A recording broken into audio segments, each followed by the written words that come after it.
Episode 3, Siapa yang berani? Pewaris pengobatan. He Xuangshuang sedikit bingung dengan semua yang ada di depannya. Tidak peduli apa yang dia katakan, dia juga seorang wakil kapten tim polisi kriminal yang bermartabat, namun seseorang berani menghancurkan mobilnya. Dia sudah marah pada Ye Bufan, tapi sekarang dia akan meledak. Dia menendang pintu mobil, melompat keluar dari mobil, menunjuk ke kepalanya yang botak dan berteriak, "Apa yang kamu lakukan?" Melihat formasi orang-orang ini, Ye Bufan tahu bahwa Xiang Yunfei yang menemukan mereka. Namun, dia tidak terburu-buru untuk bertindak, karena orang-orang yang tidak bermoral ini memprovokasi keluarga He. Dia secara alami rela makan melon dan menonton pertunjukan. Dia juga keluar dari mobil dan berdiri di samping He Xuangshuang, menatap tajam kesialan di depannya. He Xuangshuang berteriak pada para gangster di depannya, "Jongkok, letakkan kepalamu di tanganmu, aku seorang polisi." Kepala botak baru saja tiba di kota Jiangnan belum lama ini, dan dia tidak mengenal wakil kapten tim polisi kriminal di depannya. Matanya yang malang terus berkeliaran di sekitar He Xuangshuang, dan dia berkata dengan bercanda, "Gadis kecil, kamu adalah satu-satunya polisi. Mengapa kamu tidak mengatakan bahwa kamu adalah kapten tim polisi kriminal?" "Kamu benar sekali. Aku wakil kapten tim polisi kriminal. Letakkan senjata pembunuh di tanganmu dan letakkan tanganmu di atas kepalamu." Benar-benar membosankan. Para pembual itu sangat kecil dan tidak memiliki keberanian sama sekali. Jadi mereka hanya membual tentang seorang wakil kapten. Pria botak itu tertawa sebentar, lalu berkata, "Apakah mudah dibodohi oleh kita saudara? Jika Anda adalah wakil kapten tim, saya akan menjadi direkturnya." Pada saat ini, Huang Mao kecil datang dan berkata, "Kakak Tietu, gadis kecil ini sangat cantik, mengapa kita tidak mengambilnya kembali dan bersenang-senang?" "Ide bagus," pria botak itu berkata, "Saudaraku, patahkan kedua kaki anak laki-laki itu dan bawa kembali gadis kecil ini. Semua orang akan bersenang-senang malam ini." Bagus. Huang Mao kecil sudah lama terpesona oleh He Xuangshuang. Setelah mendengar perintah itu, dia segera merentangkan kaki babi besarnya dan meraih He Xuangshuang. Ye Bufan sudah melihatnya selama diagnosa. Gadis ini telah berlatih seni bela diri sejak dia masih kecil. Meskipun dia belum melangkah ke ambang seni bela diri, dia masih jauh lebih baik daripada orang biasa.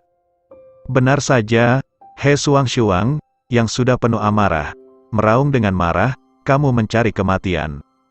Segera setelah itu, dia mengangkat kakinya, dan menendang keras rambut kuning kecil itu dengan sepatu hak tinggi sepanjang 10 cm. Sebelum semua orang bisa menghargai kakinya yang panjang, ramping, dan lurus, Xiao Huang Mao ditendang ke udara dan jatuh di depan kepala botaknya dengan suara plop. Huang Mao mengeluarkan jeritan yang menusuk hati, dan dia merasa seperti ususnya akan ditendang, dan dia menggeliat kesakitan di tanah. Gadis kecil, dia masih keluarga yang berlatih. Meskipun kepala botak itu sedikit terkejut, dia tidak menganggapnya terlalu serius, dan berkata sambil mencibir, "Menarik, biarkan aku melakukannya bersama, aku akan lihat caranya, banyak yang bisa dia tangani." Adapun Ye Bufan di sebelahnya, dia benar-benar mengabaikannya.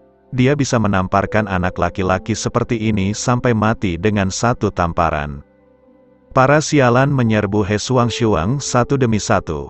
Awalnya mereka tidak bersenjata, dan kemudian mereka bahkan menggunakan pisau pipa baja, tetapi mereka tetap bukan tandingannya. Beberapa menit kemudian, orang-orang ini dipukuli hingga rata dengan tanah, dan terdengar suara tangisan untuk ayah dan ibu mereka. 50 atau 60 meter dari mereka, ada kendaraan off-road SUV yang diparkir, dan Xiang Yuntian sedang duduk di dalam kendaraan mengawasi semua yang ada di depannya.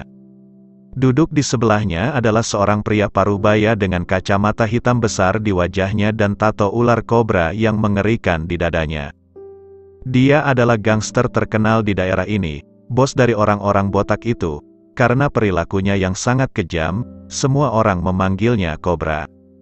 Melihat semua orang yang dia cari dirobohkan oleh He Xuangshuang, Xiang Yuntian berkata dengan cemas, "Saudara ular, kalian tidak cukup baik. Kenapa kamu bahkan tidak bisa mengalahkan seorang wanita? Kobra sangat acuh tak acuh, menyesap cerutu di tangannya dan berkata, apa yang terburu-buru, mereka hanya beberapa pemuda, dan tuan sebenarnya di antara bangsaku adalah kepala besi. Dia telah berlatih seni bela diri di kuil Shaolin sejak dia masih kecil, dan dia telah berlatih keterampilan keras, terutama kepala besinya, yang hampir kebal jika dia tidak menghapus putra seorang tiran lokal di utara beberapa hari yang lalu. Dia tidak akan datang kepadaku untuk mencari perlindungan fik silaturahmi. Jangan khawatir, anak ini sedang bermain kucing dan tikus dengan cewek itu, dan dia akan bergerak nanti. Baru pada saat itulah Xiang Yuntian menghela nafas lega, mengambil koper hitam dari samping dan berkata, saudara ular, ini adalah 200.000 yang telah kita sepakati, dan saya ingin 2 kaki anak itu. Lempar ke dalam mobil. Aku, Kobra, selalu melakukan apa yang aku katakan. Pada titik ini, dia tiba-tiba mengerutkan kening dan menatap He Suangshuang. Siapa wanita ini? Kenapa dia terlihat familiar? Dia awalnya mengenal wanita tertua dari keluarga He, dan hal terpenting yang harus dilakukan di luar adalah tetap membuka matanya, mengetahui bahwa ada beberapa orang di kota Jiangnan yang tidak boleh terprovokasi, dan harus selalu diingat. Tapi posisi mereka agak jauh dari He Suangshuang, dan mereka selalu melihat ke belakang dari sudut ini untuk sementara. Mereka hanya merasa sedikit akrab, tetapi mereka tidak mengenalinya. Xiang Yuntian berkata dengan acuh tak acuh, apapun yang dia lakukan begitu banyak, dia hanya seorang jalang yang mengendarai jeta yang rusak. Latar belakang apa yang dia miliki. Mendengar apa yang dia katakan, Kobra juga santai. Memang, wanita muda dan tua dan kaya yang kaya di kota Jiangnan yang tidak mengendarai jutaan dolar dengan mobil mewah akan mengendarai jeta semacam ini. Dia tidak pernah bermimpi bahwa jeta ini dikemudikan khusus oleh Nona He Jia untuk Ye Bufan. Pada saat ini, Guangtao melihat bahwa semua orang di bawahnya telah dirobohkan, mengambil 2 langkah ke depan, dan berkata dengan angkuh, gadis kecil, kamu benar-benar ahli dalam keterampilan. Semakin panas wanita itu, semakin beraroma, yang cocok untuk nafsu makan saudaraku Tietu. Tapi izinkan saya memberitahu Anda, apapun yang terjadi, Anda tidak akan menjadi lawan saya yang keras kepala. Cepatlah dan datanglah ke pelukanku dengan patuh, dan aku tidak akan mengejar masalah hari ini. Pergi ke neraka, He Suangshuang berteriak dengan marah, mengangkat tangannya dan meninju wajah kepala botak itu. Ada cibiran di sudut mulut pria botak itu. Dia hanya menundukkan kepalanya sedikit, dan menyapanya dengan kepala botaknya yang besar. Terdengar suara retakan yang tajam, dan kepalan tangan mengenai kepala botak itu dengan kuat. Akibatnya, kepala botak berdiri di sana tanpa menggerakkan otot. Sementara He Suangshuang mundur beberapa langkah satu demi satu. Dia merasakan sakit yang membakar di tangannya, seolah-olah tulangnya patah. Dia mengangkat tangannya dan melihat kepalan kecilnya yang semula putih dan halus sudah bengkak. Kepala botak itu mengangkat tangannya untuk menyentuh kepalanya yang besar, dan berkata sambil tersenyum, bagaimana denganmu, gadis kecil? Sekarang kamu tahu betapa kuatnya saudara Tietu. He Suangshuang selalu memiliki temperamen yang keras kepala, dan dia tidak akan mengakui kekalahan dengan mudah. Dia mendengus dingin dan menyerang kepala botak itu lagi. Tapi kali ini dia tidak menggunakan tinjunya lagi, dia menggunakan kakinya, dan membanting dari atas ke bawah dengan satu gerakan. Ye Bufan melihat dari samping dan menggelengkan kepalanya, mengatakan bahwa dia memiliki payudara besar dan tidak memiliki otak, seperti yang diharapkan. Jelas bahwa kepala besi orang ini memiliki beberapa keterampilan, tetapi Anda masih memukul kepalanya. Tidak bisakah Anda mengubah tempatnya, seperti menendang bolanya? He Suangshuang tidak terlalu memikirkannya sama sekali. Pada saat ini, kakinya yang panjang telah menabrak kepala-kepala botak itu dengan keras. Hanya ada satu klik, dan kepala-kepala botak itu tidak rusak sama sekali, dan 10 cm high heel langsung patah. Dia jelas tidak siap secara mental untuk ini. Ketika dia menarik kaki kanannya, satu kaki tinggi dan yang lainnya rendah, dia lengah dan terhuyung-huyung, hampir jatuh ke tanah. Ketika dia menstabilkan tubuhnya, dia melihat wajah botak besar dengan senyum cabul muncul di depan matanya, dan tangan besar berbulu meraih dadanya. He Suangshuang kaget dan marah, tapi sudah terlambat baginya untuk mengelak sekarang. Melihat tangan besar lawan hendak mencengkeram dadanya, pada saat itu, tangan lain tiba-tiba muncul dari udara tipis, mencengkeram keras pergelangan tangan kepala botak itu.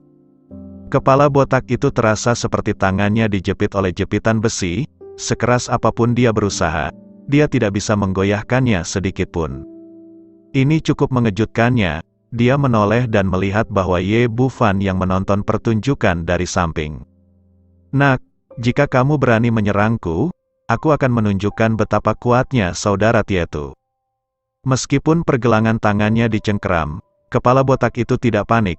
Dia memfokuskan semua usahanya di kepalanya, dan tiba-tiba menundukkan kepalanya dan menabrak dada Ye Bufan. Menurut pendapatnya, pihak lain pasti akan melepaskan dan menghindar. Sebaliknya jika dia dipukul oleh kepala besinya, bahkan jika dia tidak mati, dia akan berbaring di tempat tidur selama kurang lebih 1 tahun. Anda harus tahu bahwa keterampilan kepala besinya telah mencapai tingkat Xiaosheng. Bahkan pohon kecil setebal mangkuk dapat dipatahkan dengan satu kepala, dan tidak masalah memecahkan monumen atau batu. Tapi yang tidak saya duga adalah Ye Bufan tidak menyerah sama sekali. Dia mengangkat tangan kanannya dan meninju dengan keras. Melihat pemandangan ini, He Suangshuang berseru, "Tidak, otaknya sangat kuat." Setelah kehilangan uang 2 kali berturut-turut, dia akhirnya menyadari betapa kuatnya keterampilan kepala besi kepala botak itu. Tetapi pada saat ini, terdengar ledakan teredam, dan kepalan tangan Ye Bufan bertabrakan dengan kepala botak itu dengan keras.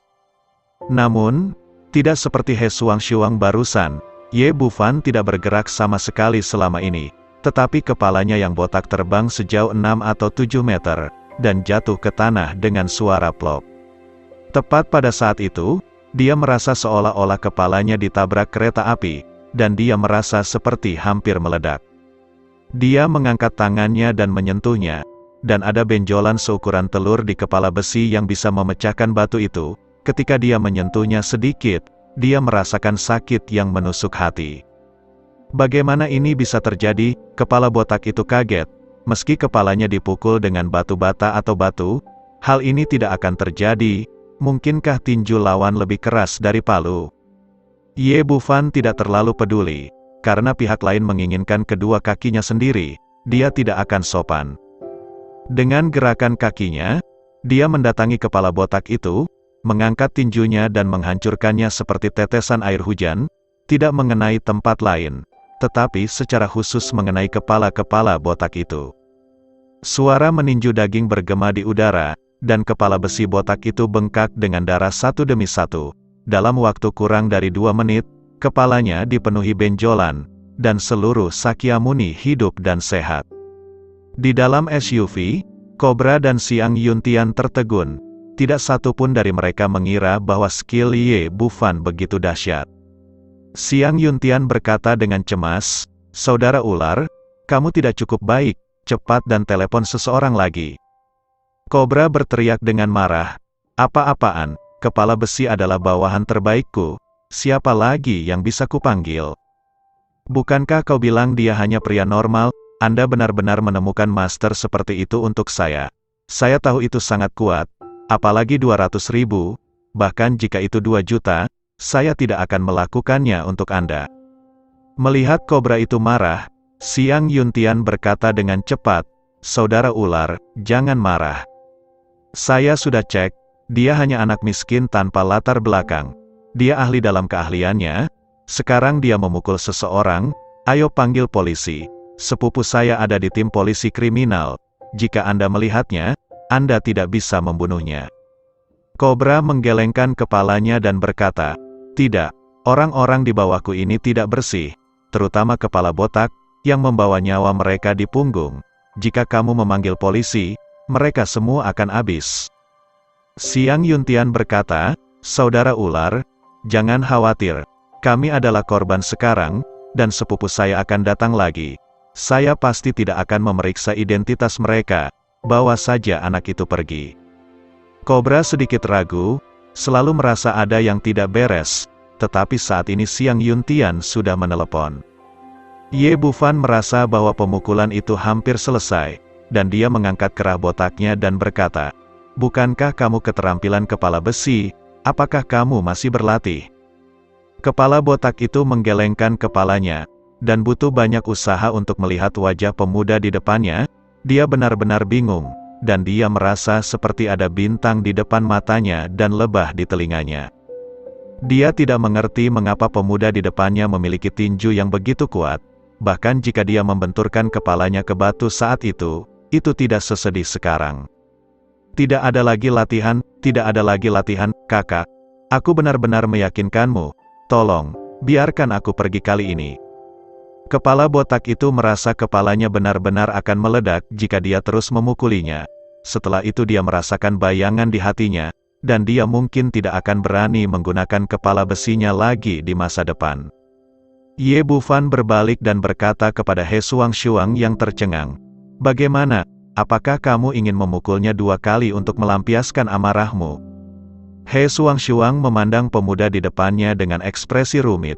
Ketika dia berdiri di samping menonton kesenangan itu, dia mengira dia adalah seorang pengecut dan pria yang tidak berguna. Tetapi dia tidak menyangka bahwa dia begitu pandai dalam dia. Dia berkata dengan tidak puas, "Kamu sangat ahli dalam seni bela diri. Mengapa kamu tidak datang untuk membantu sekarang? Apakah kamu hanya menunggu untuk melihatku membodohi dirimu sendiri? Kamu bermain dengan gembira, dan kamu tidak memintaku untuk bergerak. Kakak perempuan, aku yang membantumu sekarang, bukankah seharusnya kamu berterima kasih padaku?" Ye Bufan tertekan untuk sementara waktu. Sang pahlawan menyelamatkan wanita cantik itu. Tetapi wanita cantik itu memeluknya. Bagaimana bisa sangat berbeda ketika dia datang ke sini? "Terima kasih sialan." He Shuang sangat berterima kasih di dalam hatinya. Jika pria ini tidak bergerak, dia akan dipermalukan oleh kepala botak tadi. Tapi untuk beberapa alasan, dia tidak mau menundukkan kepalanya di depan Ye Bufan. Untuk melampiaskan amarah di hatinya, dia melepas sepatu hak tinggi lainnya yang masih utuh, memegang kepalanya yang botak dan memukulinya dengan kejam. Kepala botak itu dipukuli di tempat yang tidak baik, kemudian disayat dengan sepatu hak setinggi 10 cm, dan sangat menyakitkan hingga menjerit seperti babi. Ye Bufan berkata, "Oke, berhentilah memukul. Jika kamu memukulnya lagi, kamu akan dibunuh."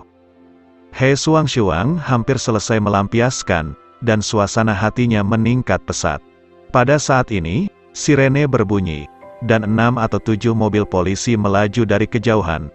Setelah mobil berhenti, lebih dari selusin polisi melompat keluar, dan pemimpinnya adalah seorang pria paruh baya. Di dalam SUV, Xiang Yuntian menepuk pahanya dengan keras ketika dia melihat pria itu, dan berseru dengan gembira, "Hebat! Sepupu saya datang sendiri, anak itu sudah mati. Siapapun yang menyuruhmu bertarung di sini, hentikan." Nama pria parubaya itu adalah Wang Qiang, seorang pemimpin skuadron dari tim polisi kriminal. Ketika dia datang ke tempat kejadian, dia berteriak keras, dan ketika dia bergegas menemui He Shuang, ekspresinya tiba-tiba berubah. "Kapten He, kenapa kamu di sini?" Mendengar teriakannya, kepala botak yang baru saja berdiri berputar lagi, dan jatuh ke tanah dengan suara biasa. "Apa sih yang kamu lakukan?" Ternyata yang dikatakan wanita ini benar.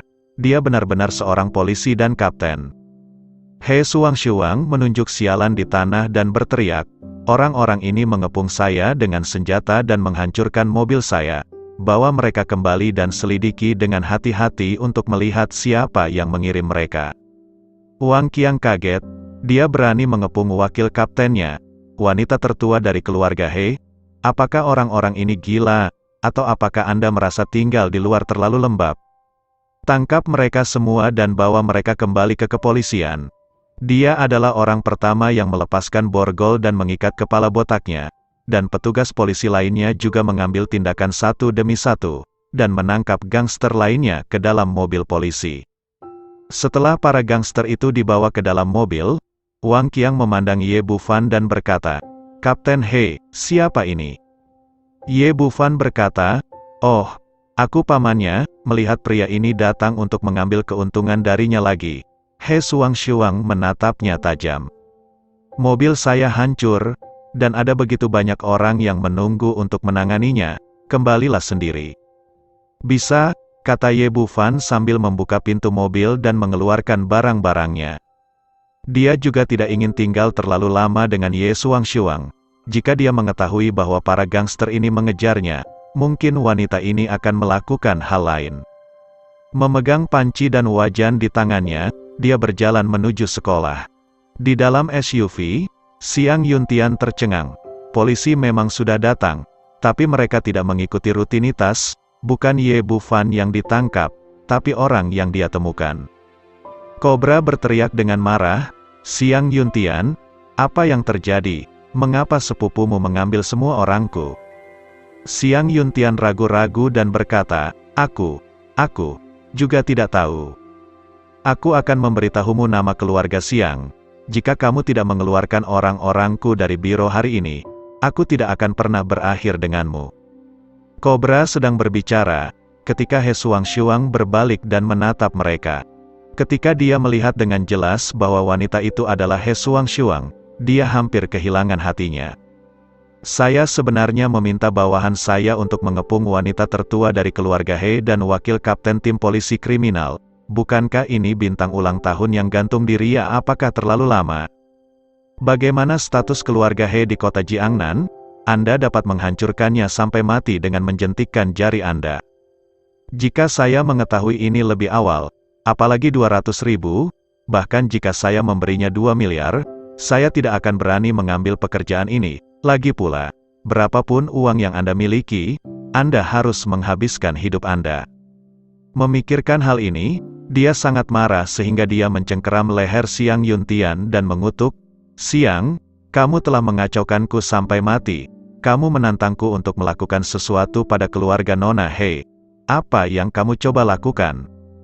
Pada saat ini, Xiang Yuntian juga melihat He Suangshuang berjuang untuk mendorong tangan Kobra.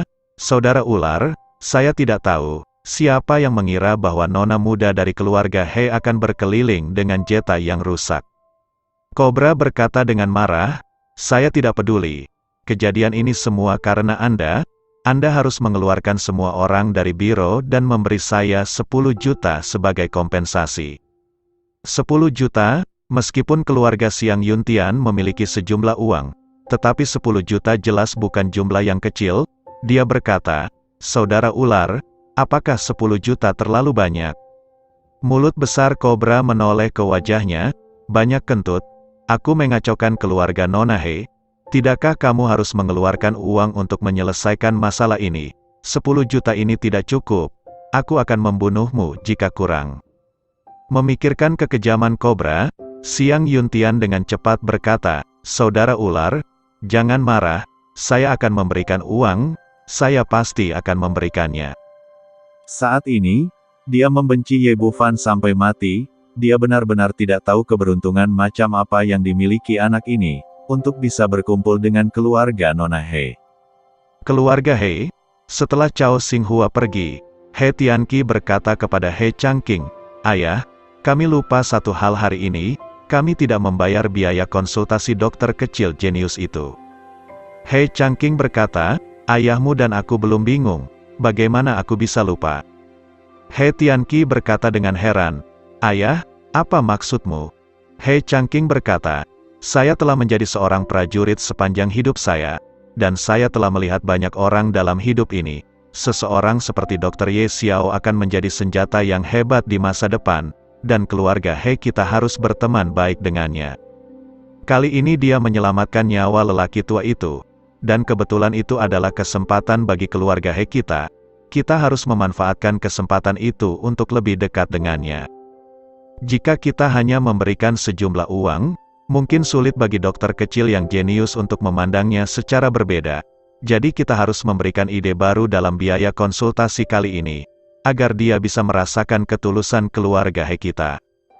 He Tianqi agak mengerti apa yang dimaksud He Changqing, yaitu mencoba yang terbaik untuk memenangkan Ye Bufan, dan dia sangat setuju dengan poin ini. Mengesampingkan apa yang akan terjadi di masa depan, menjalin hubungan baik dengan dokter jenius bukanlah hal yang buruk. Di saat-saat kritis itu setara dengan kehidupan ekstra. Dia berkata, "Ayah, menurut Anda apa yang harus dibayar keluarga He kita untuk biaya konsultasi?" He Changqing berkata, "Pemberian hadiah juga sangat luas. Seperti kata pepatah, memberi orang apa yang mereka butuhkan akan sangat efektif. Segera kirim seseorang untuk menyelidiki detail dari dokter kecil jenius dan melihat apa yang paling dia butuhkan saat ini, dan kemudian keluarga He kami akan mengirimkannya dengan kedua tangan." "Aku tahu ayah." He Tianqi setuju untuk meninggalkan ruangan, dan pergi mengatur agar bawahannya menangani masalah ini. Ye Bufan tidak mengetahui hal ini. Dia melihat masih terlalu dini untuk makan malam. Jadi dia pergi ke hotel bintang 5 terdekat dengan peralatan dapur dan bahan obat di tangannya. Bagaimanapun, sekolah juga merupakan asrama, dan tidak cocok untuk memurnikan obat dengan orang-orang yang datang dan pergi, dibandingkan dengan hotel yang lebih tenang. Dia membuka kamar dan masuk dengan barang-barangnya, ketika telepon di sakunya berdering. Dia mengeluarkan ponselnya dan melihat, itu adalah nomor telepon yang tidak dikenal dengan 3 angka 8 di bagian akhir. Dia menekan tombol jawab dan bertanya, "Siapa yang kamu cari?" Suara seorang wanita terdengar dari telepon, "Saya Zhu Linlin." Ye Bufan langsung heboh. Sejak liburan, dia tidak bisa menghubungi ponsel pacarnya, mengira ada sesuatu yang terjadi. Dia dengan penuh semangat berteriak, "Linlin, di mana kamu? Mengapa saya tidak dapat menemukan Anda akhir-akhir ini? Saya mengganti telepon saya, mengapa Anda tidak memberitahu saya sebelumnya?" Selama beberapa hari terakhir, dia mencari Zhu Linlin, ingin berbagi kabar baik dengannya, tetapi sayangnya teleponnya belum terhubung. Zhu Linlin berkata dengan acuh tak acuh, "Kamu tidak perlu tahu di mana aku berada. Hari ini aku ingin memberitahumu bahwa kita putus." "Linlin, apa yang kamu bicarakan?" Ye Bufan tiba-tiba merasa ingin menuangkan air dingin padanya. Suasana hatinya yang awalnya sangat bersemangat perlahan menjadi tenang. Dia tidak menyangka bahwa dia tidak menghubungi selama berhari-hari, dan begitu dia menghubungi pacarnya, dia melamar berpisah. "Apakah kamu tidak mengerti apa yang aku katakan? Kami putus mulai hari ini, dan tidak ada hubungan lagi." Ye Bufan berteriak, "Kenapa? Pasti ada alasan untuk putus kan?" Dia sangat mementingkan hubungan ini, berpikir bahwa Zhu Linlin adalah seseorang yang bisa menjadi tua bersamanya, dan tidak pernah berpikir bahwa pihak lain akan mengusulkan perpisahan. "Ye Bufan, apakah kamu masih berani menanyakan alasannya padaku?" Di sisi lain telepon, Zhu Linlin berteriak dengan sinis, "Anda melihat nomor telepon saya, baru saja diberikan kepada saya oleh Tuan Muda Ma. Telepon buat terbaru dan nomor telepon 3 tautan. Apakah Anda tahu berapa harganya? Tambahkan hingga. Aku sudah lama bersamamu. Apa yang telah kau berikan padaku? Miskin seperti Anda, saya khawatir Anda tidak akan mampu membelikan saya telepon buah selama sisa hidup Anda." Mendengar tuduhan di sana, Ye Bufan berkata dengan suasana hati yang rumit, "Linlin, apakah kamu putus denganku hanya karena uang?" "Benar. Saya semua demi uang. Siapa yang tidak suka uang?" Fiksi silaturahmi, Zhu Linlin berkata, "Saya telah bersama Ma Dasao selama 3 bulan, dan dia membelikan saya parfum Chanel, sepatu Prada, dan tas LV, sebuah 100.000 yuan penuh dihabiskan untuknya. Ma Dasao kaya, bukan orang miskin seperti yang bisa Anda bandingkan." "Apa kamu sudah bersamanya selama 3 bulan? Gelombang kemarahan muncul di hati Ye Bufan. Beberapa hari yang lalu, Zhu Linlin bersikap lembut dan penuh kasih sayang padanya, tetapi dia tidak pernah berpikir bahwa dia telah mengkhianatinya.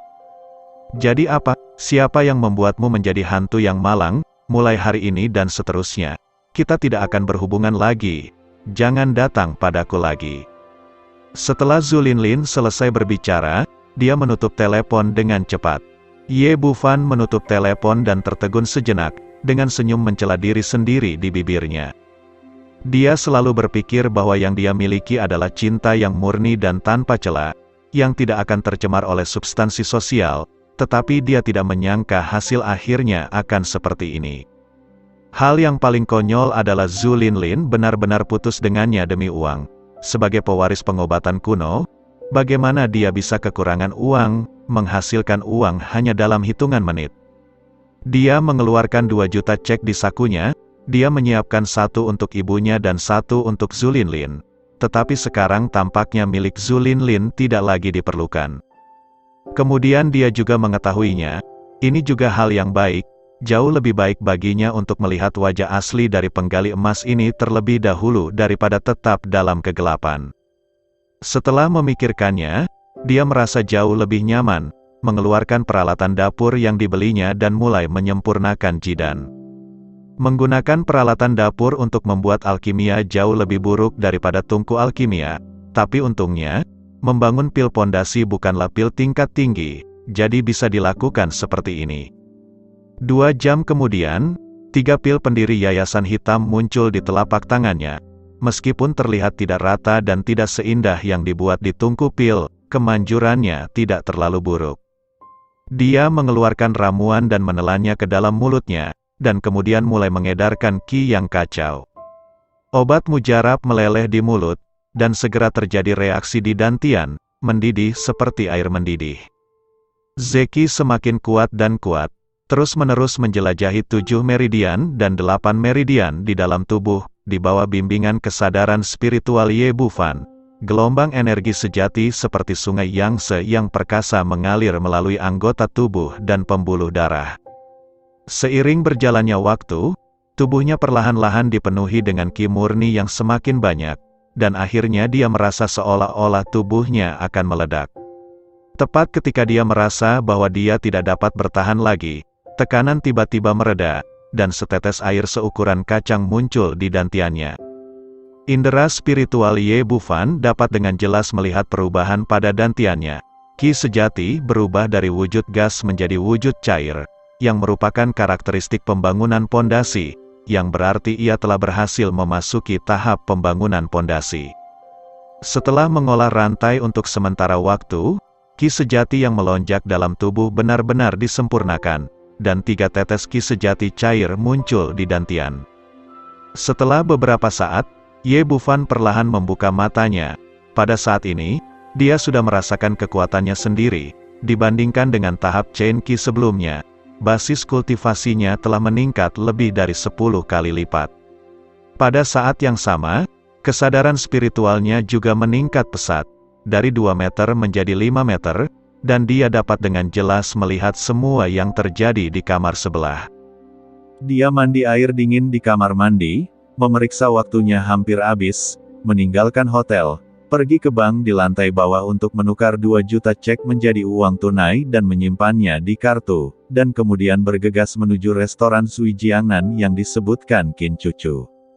Keluarga Dong memiliki pengalaman unik dalam bisnis catering. Restoran Sui Jiangnan telah menjadi pendatang baru di industri catering di kota Jiangnan setelah selesai, dan popularitasnya luar biasa. Seluruh restoran mengadopsi gaya arsitektur retro, yang terlihat megah dan megah, sederhana namun mewah. Para pelayan di hotel semuanya tinggi dan tampan, dan congsam di tubuh mereka membuat sosok langsing mereka semakin menawan. Setelah dia masuk, seorang pelayan langsung menyapanya, "Tuan, apakah Anda punya janji?" VIP kamar pribadi nomor 1, Ye Bufan mengungkapkan nomor kamar yang dipesan Qin Cucu. "Tuan, tolong ikuti saya." Pelayan dengan hormat membawanya ke ruang VIP di lantai atas sebelum Qin Cucu datang. Pelayan menuangkan segelas air dan mundur. Ye Bufan duduk di sofa kulit dan melihat sekeliling. Meskipun hanya ada 2 orang yang makan, ruang pribadi berukuran 30 hingga 40 meter persegi, dan dekorasinya sangat mewah. Sofa terbuat dari kulit, dan peralatan makannya dibuat dari perak murni. Dia hidup dalam kehidupan yang sangat miskin sejak dia masih kecil. Ini adalah pertama kalinya dia pergi ke tempat yang begitu mewah, dan dia hanya bisa menghela nafas. Orang kaya sangat menikmatinya. Saat ini, ponsel di sakunya berdering, dan dia melirik ide penelepon. Itu adalah panggilan Dong Tianda. Setelah panggilan tersambung, Dong Tianda berkata dengan sopan di sana, Dokter Ye, di mana Anda? Bukankah saya mengatakan bahwa saya akan mengirimi Anda restoran hari itu? Formalitas baru saja selesai, dan saya akan mengirim Anda ke sana sekarang. Ye Bufan berkata, saya di ruang VIP nomor 1 restoran Zui Jiangnan. Dong Tianda berkata, sungguh, itu kebetulan sekali, yang ingin diberikan keluarga Dong kami kepadamu adalah restoran Zui Jiangnan ini. Aku ada di dekatnya, aku akan segera pergi ke sana. Ye Bufan menutup telepon, dan tidak bisa menahan nafas dalam hatinya. Restoran mewah seperti itu menelan biaya setidaknya puluhan juta, dan dia tidak menyangka itu akan segera menjadi miliknya. Beberapa hari yang lalu, dia masih anak miskin yang tidak bisa membelanjakan $100, tetapi dia tidak menyangka akan menjadi multi-jutawan secepat ini. Dan beberapa jam yang lalu, pacar saya mengusir saya lagi karena uang, yang merupakan keberuntungan. Memikirkan hal ini, dia sedikit terganggu, dan tanpa sengaja menjatuhkan gelas air di depannya. Biasanya, di tempat kelas atas seperti itu, dia tidak perlu melakukannya sendiri, cukup minta pelayan untuk membersihkannya. Tapi dia awalnya adalah anak dari keluarga miskin, dan dia tidak terbiasa mengganggu orang lain, jadi dia mengulurkan tangan dan mengambil handuk kertas di sebelahnya dan mulai membersihkan noda air di atas meja. Saat ini, pintu kamar pribadi terbuka, dan 2 orang masuk. Dia mengira Qin Cucu yang datang, tetapi ketika dia melihat ke belakang, ada seorang pria dan wanita muda berdiri di depan pintu. Pria itu berusia sekitar 30 tahun, mengenakan jas rapi dan jam tangan emas berlebihan di pergelangan tangannya. Dia terlihat seperti orang yang sukses. Wanita di sebelahnya terlihat lebih genit, mengenakan rok merah muda, membawa tas LV ungu, dan mengenakan gelang giok hijau. Itu kamu? Kenapa kamu di sini? Ye Bufan berkata dengan heran. Dia tidak mengenal pemuda itu, dan wanita itu adalah mantan pacarnya Zhu Linlin. Dia tidak menyangka mereka berdua akan bertemu di sini begitu cepat setelah mereka putus. Tentu saja aku datang untuk makan, tapi kamu, bagaimana kamu bisa datang ke tempat ini? Itu juga pertama kalinya Zhu Linlin makan di tempat mewah. Begitu dia memasuki pintu, dia benar-benar terkejut dengan dekorasi mewah di restoran. Baru saja dia masih merasa bahwa jika dia mengikuti Ye Bufan, dia mungkin tidak bisa memasuki tempat kelas atas selama sisa hidupnya. Dia tidak pernah berpikir bahwa mereka berdua akan bertemu di sini. Apakah kamu perlu bertanya? Jelas pelayan di sini. Sebelum Ye Bufan dapat berbicara, pemuda itu berkata terlebih dahulu, Linlin, apakah kamu kenal orang ini? Zhu Linlin berkata, sayang, ini mantan pacar Ye Bufan yang saya ceritakan, tapi sekarang saya telah menendangnya. Dia berkata kepada Ye Bufan lagi, izinkan saya memperkenalkan Anda, ini adalah pacar saya, Ma Wenbo, tuan muda dari keluarga Ma. Ma Wenbo melirik Ye Bufan dengan jijik, dan berkata, mantan pacar, Linlin, aku benar-benar tidak mengerti apa yang kamu pikirkan sebelumnya, bagaimana kamu bisa menemukan pria malang seperti pacarmu? Zhu Linlin menghela nafas, saya masih muda dan tidak mengerti cinta, jadi saya dibodohi oleh pria malang ini. Ye Bufan berkata dengan suara dingin, Zhu Linlin, saya tidak keberatan dengan proposal Anda untuk putus, tapi mari kita kembali bersama, kapan saya berbohong kepada Anda? Zhu Linlin berkata, jika bukan karena kata-kata manismu, bagaimana aku bisa jatuh cinta padamu, pria malang yang kantongnya lebih bersih dari wajahnya? Ye Bufan merasa marah dan berkata dengan marah, kapan aku berbicara dengan manis, kaulah yang mengejarku saat itu, oke. Oke, siapa kamu, berani berbicara dengan wanitaku seperti itu? Ma Wenbo berkata dengan arogan, apa yang terjadi sebelumnya adalah masa lalu. Bukankah kamu seorang pelayan di hotel? Sekarang sepatuku kotor, tolong bersihkan untukku. Saat dia berbicara, dia merentangkan satu kaki, meludahi sepatu kulit hitam dan mengkilap yang besar, dan berkata, saya buatan tangan oleh seorang penjahit terkenal Italia. Harganya lebih dari 20.000 yuan sepasang. Hati-hati, itu akan menjadi rusak jika Anda menggosoknya. Anda tidak mampu membelinya. Meskipun pria ini menghabiskan hari-harinya dengan minum, dan telah bermain dengan banyak wanita, tetapi setelah mendengar bahwa ini adalah mantan pacar wanitanya, tiba-tiba dia merasa tidak nyaman dari lubuk hatinya. Selain itu, dia tidak terlalu memikirkan bocah malang di depannya di dalam hatinya.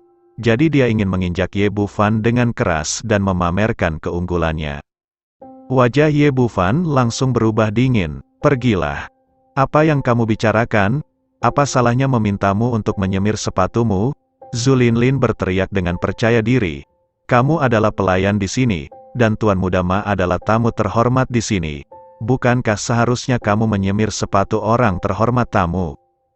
Ma Wenbo berkata dengan bangga, melihat kamu bahkan belum mengenakan seragam pelayan. Kamu pasti pendatang baru, kan?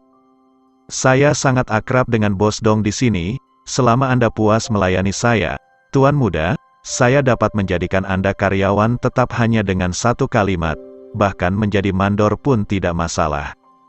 Zhu Linlin menindaklanjuti dan berkata, apakah kamu mendengar itu? Ini adalah celah di antara orang-orang. Tempatkan diri Anda pada posisi yang tepat. Anda orang miskin, Anda harus berusaha menjadi pelayan, dan Tuan Muda Ma dapat menentukan nasib Anda kapan saja. Melihat wajah Zhu Linlin, Ye Bufan merasa sangat jijik di hatinya. Wanita ini bersembunyi terlalu dalam sebelumnya, jadi dia tidak melihat orang seperti itu.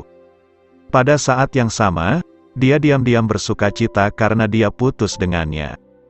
Memikirkan hal ini, dia melambaikan tangannya dan berkata, oke, kalian keluar, aku tidak ingin berdebat denganmu. Apakah kamu tidak peduli dengan kami? Ma Wenbo tiba-tiba sepertinya telah mendengar lelucon paling lucu di dunia. Dia tertawa terbahak-bahak, kemudian ekspresinya berubah. Dia menunjuk ke arah Ye Bufan dan berkata, Tuan Muda, saya telah berubah pikiran sekarang.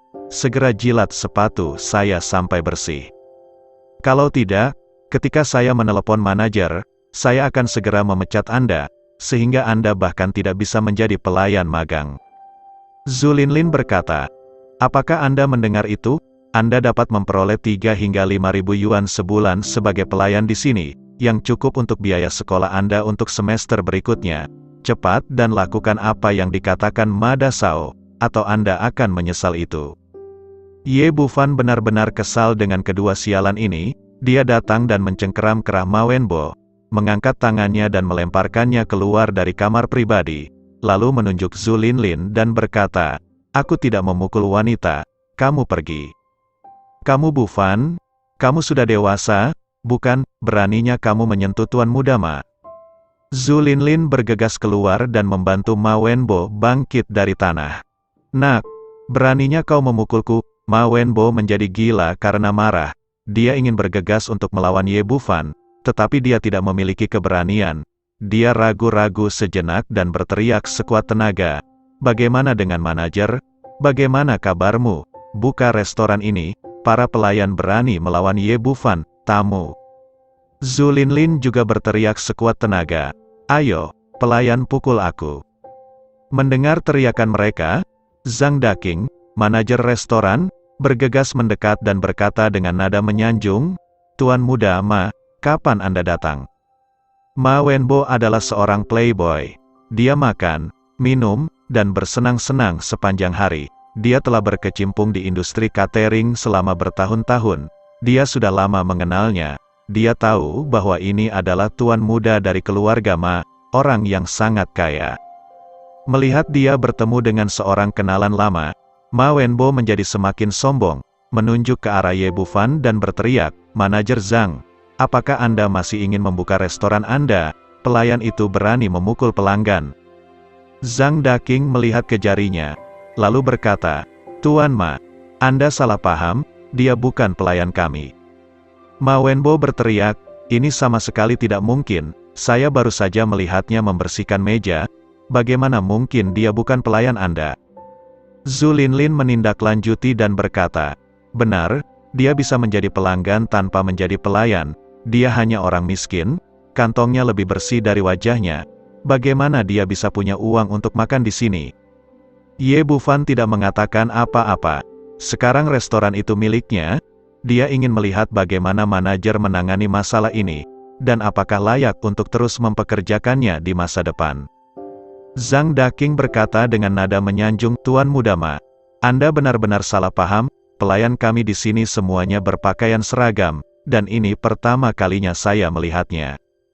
Bukan pelayan, Ma Wenbo mengerutkan kening dan berkata, bagaimana dia bisa datang ke sini jika dia bukan pelayan? Ini adalah kamar pribadi yang kami pesan. Mengapa dia datang ke sini? Bagaimana restoran Anda dikelola? Cepat minta satpam untuk mengusirnya demi saya. Tuan Ma, tunggu sebentar, saya akan segera membereskannya. Zhang Daking melihat kembali ke arah Ye Bufan, dan melihat bahwa dia dipenuhi oleh barang-barang jalanan, dan total biayanya hanya 100 yuan. Sepertinya dia tidak menghabiskan uang di tempat kelas atas seperti miliknya, apalagi di kamar VIP nomor 1. Dia bertanya dengan cemberut, siapa kamu, apa yang kamu lakukan di hotel kami? Ye Bufan berkata, tentu saja saya datang ke sini untuk makan malam. Ini adalah kamar pribadi yang kami pesan. Kamu Bufan, kapan kamu berpura-pura begitu baik? Zhu Linlin segera berteriak. Manajer, jangan dengarkan dia hanya orang miskin, bagaimana dia punya uang untuk makan di sini? Ye Bufan sangat kecewa dengan wanita ini, dan berkata, kamu benar-benar bodoh. Bukankah kamu menggertak seorang pemuda yang miskin dan miskin? Apakah hanya kamu? Beraninya kamu mengatakan hal seperti itu? Zhu Linlin menunjuk ke arah Ye Bufan dan berkata, aku membeli sepatu ini darimu di warung pinggir jalan, 25 yuan sepasang, celana ini 30 yuan, dan teh baju 10 yuan potongan. Saya telah bersama Anda selama lebih dari setahun, dan paling banyak yang Anda miliki di saku Anda adalah 100 yuan. Untuk orang miskin seperti Anda berani berbicara tentang makan di ruang VIP nomor 1. Apakah menurut Anda semua orang bodoh? Ma Wenbo berkata kepada Zhang Daking dengan arogan, apakah kamu mendengar itu? Dia baru saja menyelinap masuk, cepat biarkan satpam mengusirnya. Yang satu adalah anak laki-laki kaya dan yang lainnya adalah anak laki-laki miskin. Zhang Daking memilih untuk mempercayai Ma Wenbo tanpa ragu. Dia berkata kepada Ye Bufan, tempat kami adalah tempat konsumen kelas atas. Tidak semua orang bisa datang ke sini, segera keluarkan saya. Ye Bufan berkata, izinkan saya mengatakannya untuk terakhir kalinya. Ini adalah kamar pribadi yang saya pesan. Jika Anda tidak mempercayai saya, Anda dapat memeriksa catatan pemesanan. Tidak perlu, Tuan Muda Ma sudah mengatakan bahwa ini adalah kamar yang dia pesan. Kamu cepat keluar dari sini, atau aku akan meminta keamanan untuk mengusirmu. Zhang Daking juga telah bekerja di industri catering selama lebih dari 10 tahun, dan dia sangat percaya diri dengan kemampuannya menilai orang. Tidak peduli bagaimana Anda melihatnya, tidak mungkin pemuda di depan Anda menjadi tamu makan di ruang VIP 1. Anda harus tahu bahwa konsumsi minimum di sini adalah 10.000 yuan. Ye Bufan berkata dengan wajah cemberut, sebagai manajer sebuah restoran, apakah ini caramu memperlakukan tamumu? Ma Wenbo berkata dengan nada menghina, kamu sialan malang yang bahkan tidak bisa makan, kamu tamu macam apa? Dia berbalik dan berkata kepada Zhang Daking, bahkan jika orang seperti ini bisa menjadi tamu Zui Jiangnan, maka saya pasti tidak akan datang lagi di masa depan. Makan dengan orang seperti ini akan menurunkan status saya. Sepertinya saya ingin memberitahu Anda, Bos Dong, bahwa manajemen di sini terlalu bermasalah. Tuan Muda Ma, jangan khawatir, aku akan membiarkan dia pergi. Zhang Daking buru-buru mengambil walkie-talkie di tangannya, dan berteriak, keamanan, datanglah ke ruang VIP nomor 1, ada pembuat onar di sini. Setelah mendengar perintahnya, 4 satpam jangkung bergegas mendekat. Zhang Daking menunjuk ke arah Ye Bufan, lempar dia untukku. Keempat satpam itu tidak sopan, dan bergegas untuk bergerak. Pada saat ini terdengar suara gemuruh dari belakang. Saya melihat siapapun yang berani bergerak, berhenti.